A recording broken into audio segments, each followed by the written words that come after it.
Hello everyone, welcome back to my channel cooking with Armina. আমার আজকের recipe মাছের ঝোল। গরম গরম ভাতের সঙ্গে এরকম মাছের ঝোল হলে আর কিছু লাগবে না। যারা মাছ খেতে পছন্দ করে না তারাও আজকে তৃপ্তি করে খাবেন। আসুন তাহলে শুরু করা যাক আমার আজকের রেসিপি মাছের ঝোল। মাছের ঝোল বানাবার জন্য আমি এখানে কাতলা মাছ ব্যবহার করেছি, তবে আপনারা চাইলে রুই মাছ বা যে কোনো মাছ কিন্তু ব্যবহার করতে পারেন। এবার মাছগুলো ম্যারিনেট করব, আর ম্যারিনেশনের জন্য দিয়ে দিলাম 1 চা চামচ লবণ, 1 চা চামচ হলুদের গুঁড়ো আর 1 চা চামচ লাল লঙ্কার গুঁড়ো। এবার মাছগুলো খুব ভালো করে মাখিয়ে নিতে হবে। মাছের গ্রেভি বানাবার জন্য আমি এখানে দুটো মিডিয়াম সাইজের স্লাইস করে কেটে রাখা পেঁয়াজ নিয়ে নিয়েছি, আর নিয়েছি 3টে কাঁচা লঙ্কা। ঝালটা আপনারা নিজেদের ইচ্ছা অনুযায়ী ব্যবহার করবেন।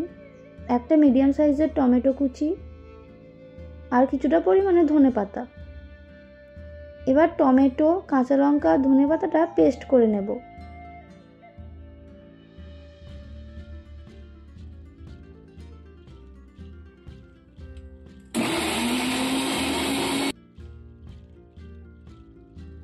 দেখুন সবকিছুর একটা মিহি পেস্ট বানিয়ে নিলাম। এবার মাছগুলো ভাজার জন্য কড়াইতে 4 টেবিল চামচ সরষের তেল দিয়ে দিলাম। তেলটা খুব ভালোভাবে গরম হয়ে গেলে মাছগুলো ভেজে নেব।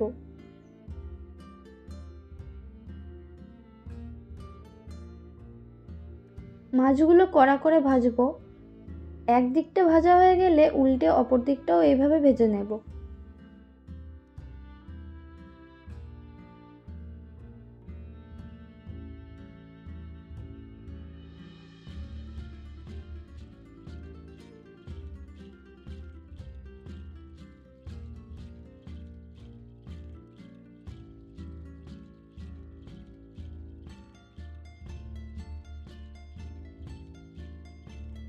সবকটা মাছ খুব ভালোভাবে ভাজা হয়ে গেছে। এবার ওই একই তেলের মধ্যে আমি আলুগুলো ভেজে নেব।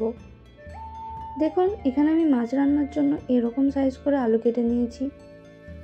এখানে আমি 3টে বড় সাইজের আলু ব্যবহার করেছি। আলু ভাজার জন্য দিয়ে দিলাম 1 চা চামচ লবণ। এবার গ্যাসের ফ্লেমটাকে মিডিয়ামে দিয়ে আলুগুলো খুব ভালো করে ভেজে নিতে হবে।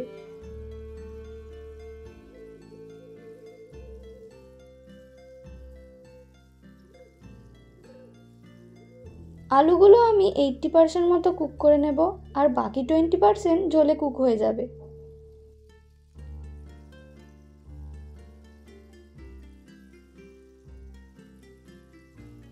এবার মাছের গ্রেভিটা বানাবো, আর তার জন্য ওই একই তেলের মধ্যে 1 চা চামচ কালো জিরে ফোড়ন দিয়ে নিলাম, আর দিয়ে দিলাম ওই স্লাইস করে কেটে রাখা পেঁয়াজগুলো।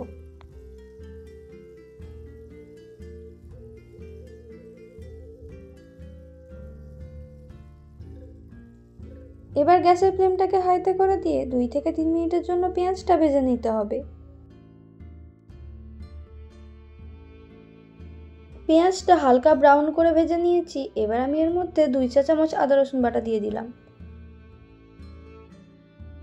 তারপর গ্যাসের ফ্লেমটাকে লোতে করে দিয়ে কিছুক্ষণ ভেজে নেব, যাতে আদা রসুনের কাঁচা গন্ধটা চলে যায়। এখন দিয়ে দিলাম 1 চা চামচ লবণ, 1 চা চামচ হলুদের গুঁড়ো, 1 চা চামচ জিরের গুঁড়ো আর 1 চা চামচ কাশ্মীরি লঙ্কার গুঁড়ো। তারপর আবারও সব কিছু খুব ভালো করে পেঁয়াজটার সঙ্গে ভেজে নিতে হবে। আর এই সময় খেয়াল রাখবেন গ্যাসের ফ্লেমটা যেন অবশ্যই লোতে থাকে, নাহলে কিন্তু মশলাটা পুড়ে যাবে। সব কিছু খুব ভালো করে ভেজে নেওয়ার পর আগে থেকে পেস্ট করে রাখা মিক্সচারটা দিয়ে দিলাম। তারপর গ্যাসের ফ্লেমটাকে মিডিয়াম টু হাইতে দিয়ে খুব ভালো করে এটা কষিয়ে নিতে হবে।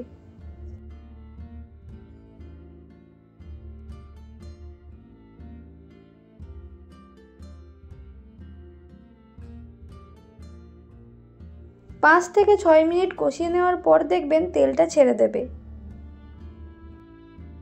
এবার আমি এর মধ্যে ভেজে রাখা আলুগুলো দিয়ে দেব।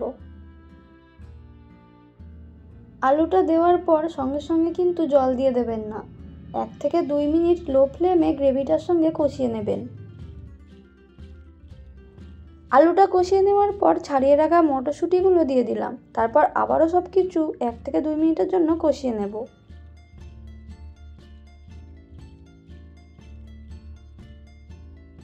ভালো করে কষানো হয়ে গেলে পরিমাণ মতো জল দিয়ে দেব।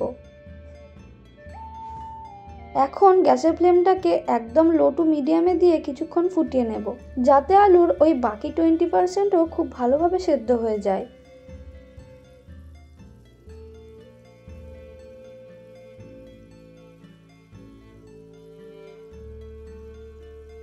আলুগুলো খুব ভালোভাবে সিদ্ধ হয়ে গেছে। এবার এর মধ্যে পরিমাণ মতো জল দিয়ে দেব। জলের পরিমাণটা আপনারা যে যেমন ঝোল খাবেন সেই অনুযায়ী রাখবেন। তারপর ভেজে রাখা মাছগুলো দিয়ে আরও কিছুক্ষণ ফুটিয়ে নেব।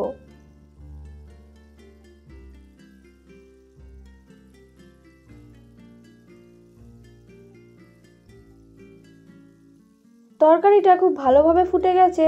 এখন আমি এর মধ্যে ধনেপাতা কুচি দিয়ে দিলাম। তাহলে আপনারা দেখলেন তো এই রান্নাটা করা কতটা সোজা।